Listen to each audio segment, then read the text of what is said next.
Andreessen Horowitz, Sequoia Capital, Excel, Benchmark, and Union Square Ventures.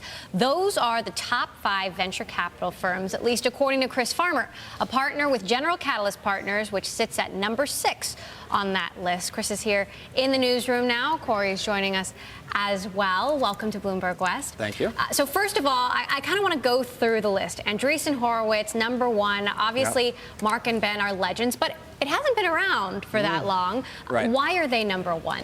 So when I created the analysis, we wanted to look at sort of forward-looking indicators rather than a lot of the way that people had looked at the venture industry is returns that lag 5, 10, even 15 years. And as a result of that, we wanted something that was showing who were the thought leaders today, who were the smartest people in the industry following.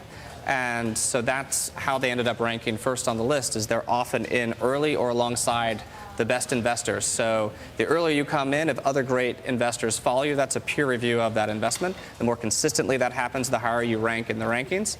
And Andreessen has created an incredible amount of buzz around the firm, and they've been early to a lot of things, in addition to doing a lot of the late-stage stuff that they've been doing. And I do have to say a disclaimer, Bloomberg LP, the parent company of Bloomberg News, is an investor in Andreessen Horowitz. Important to note that.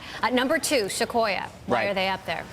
Sequoia also major heavyweight in the industry, been around for a very long time, but consistently very early into many of the most interesting companies in the market today, from Airbnb to Dropbox and many others. Chris, let me ask you about this ranking. I mean, a long time ago in my career, I did the 50 most beautiful people list at People magazine. Right. This was a long time ago. Is this anything more than a beauty contest? It is, in the sense that the earlier you are in an investment, typically the lower the valuation and actually the higher the ownership stake. So if you look at the Midas list and others that have been created, they looked at total value upon exit, but it didn't take into consideration where you were the first investor or came in at a very high price just before it's sold. But on some level, like, you got to make money. That's the whole point of this. I mean, investing in companies like Twitter does not make you a great investor until you can sell it for more money. The same could be said of Groupon. Exactly. And don't Dropbox and Airbnb have to prove themselves before they're considered a great investment?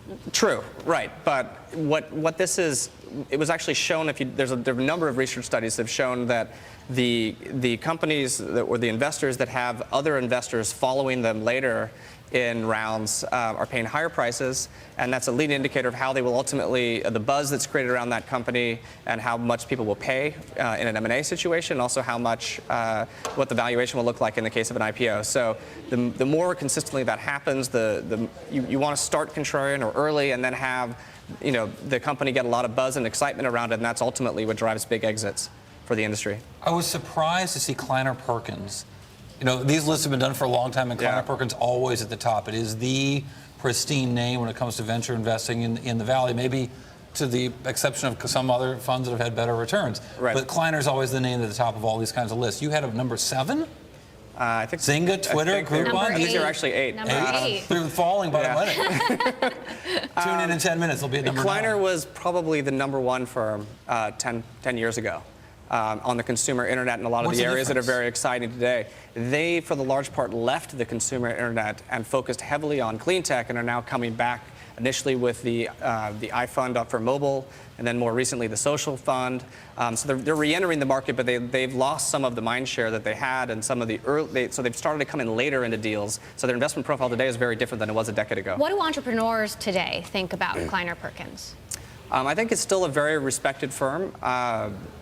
This is always a little controversial, but with the younger entrepreneurs, I don't think it's as top of mind as some of the more established entrepreneurs who were there when Kleiner was a dominant force in the industry. And you hear that a lot from the very young entrepreneurs, that they focus a lot more on Andreessen Horowitz, on Sequoia, on Excel, which has risen significantly because of their investment in Facebook, which wouldn't yet show in the numbers, but shows very clearly in the data and how early they're getting into things and how sought after they are. Are there any firms that have fallen from grace other than Kleiner Perkins? There are quite a few that aren't as much top of mind of the entrepreneurs today.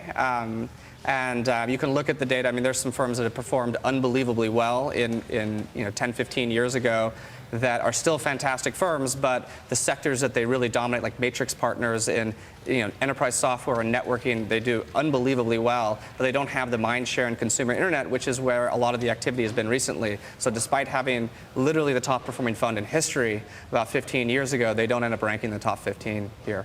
All All right, interesting stuff. Chris Farmer, General Catalyst Partners. Great to have your Thank you. opinions here on Bloomberg West.